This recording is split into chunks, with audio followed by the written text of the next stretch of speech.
Okay, welcome back to PyraTUNNEL. This is the simply a short video, a third video, to explain what we did this morning. We didn't change much. We simply added details. Today we focus on the anchors. You see the legs. So all the anchors, we need to bury them in the ground, and then we, these. This wood, this 2x3 wood, we coated with silicone, and then we simply, once we get the outer cover coming down, and then we simply roll it, and then fasten onto the legs, top of the legs. So. Anyway, that's for anchoring. So anchoring all around, everywhere, all around. So that's where we added. And also we have total of 9 posts. So here you see this is the post. This is the post. So 1, 2, 3, 4, 5, 6. 7, 8, 9, total of 9 posts. This is the ridge post, the highest, the tallest post, to support, to be fastened, onto the frame. So so one here, one here, one here, and then it's steady. You can bury it, or you don't need to bury it because it's hold on to the steel frame, right? It's very strong. Yeah.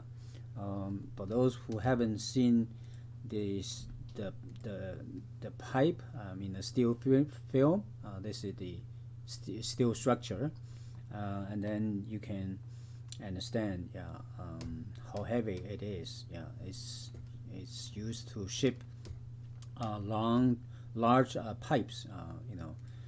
So we did fasten the post, the ridge post, onto the structure, and then use that to build the ridge. The ridge consists of 2 horizontal wood, 2x4, 2x3, right?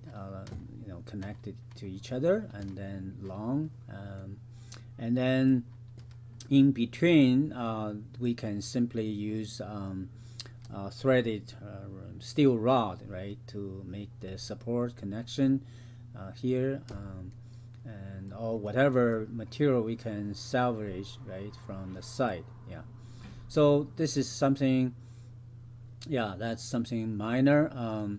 But for the end wall, we realize we need to add more posts. So as you can see here, for all the area that have legs, underneath, we need a post actually to go from the ground to the, top of the wood, and to the,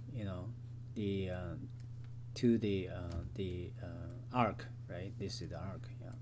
So we're gonna have 1, 2, 3. Yeah, this is between the doors. We need to add. This door, we haven't changed it. We need to make it shorter so a person can pass, but there's a panel here, then there will be a fan here slightly blowing air inside. So that's I already talked about. And so we have 1, 2, 3, 4, 4 posts on this side and 4 posts on the other side. Yeah. So then that's good enough to support the vertical wall. The inside, we may also have one, right, to build up the doorway. So we may have 1, 2. Yeah, inside also 1, and the inside we may have another one here probably. Just to make it relative, the sturdy. Yeah. So anyway, because that's the inner when you look at here, that's the gap, right? And that's the inner layer for the end wall. So we may need to have some support there, so to connect to this bar. And this also, this one needs some support, right? Needs some support.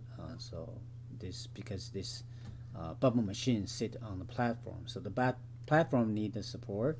So I think there should be a post here, right? And that's it. Oh yeah, I need to show the oh yeah, we need to show the soap reservoir. Yeah. So we added the soap reservoir. We added to the center, and we're showing here as one soap reservoir. Let's look at this way from the bottom, so we can see clearly. You see it's one tank, and then there's a loop of pipe connected to this soap reservoir, and the loop pipe run right underneath the fish pond, okay, the fish tank. Yeah, so there's a natural heat exchange, right, between the water in the fish pond and also the water in the soap liquid, right, soap reservoir. So this way there will be a inline pump, something like that. Basically, when the pump is running, it's actually pull liquid, right? They pull liquid from the other side, and then this one operated in the opposite direction, right? Basically, we need to figure out the detail, and today we discuss about this tank. Maybe we can have two tanks instead of one. You could even use two rim barrels, and that because once you do when the pump is working, actually it's circulate, right?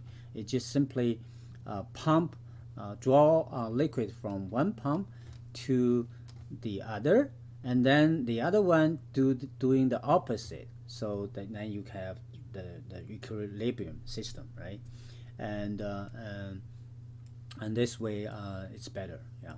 And then obviously where we pump the water, we also pump. We need to, for liquid cooling, we need to pump the liquid up through this post. So this post, I use the word through because this post could be hollow, could be square tubing, right? Hollow inside, and then we can run hose inside, right? So this way we can, do it that way. So instead of wood, we're gonna use probably could be could be aluminum tubing, could be stainless steel tubing, or could be PVC tubing, right? And then we simply run through, from inside two hose, and then because we need to have the soap liquid cooling on both sides. Remember, this divider is divide the whole structure, whole cavity into two sections, the left and the right. So, and the water cannot go through this ridge divider because there will be two films, because the inner film will go from here and up, and then pin down here, and then just going up and then coming back, folding, but folded on the other side, right? And then come here, then we need a piece of wood to pin it onto the position, and then coming down, right? And that's coming down and this way, yeah. So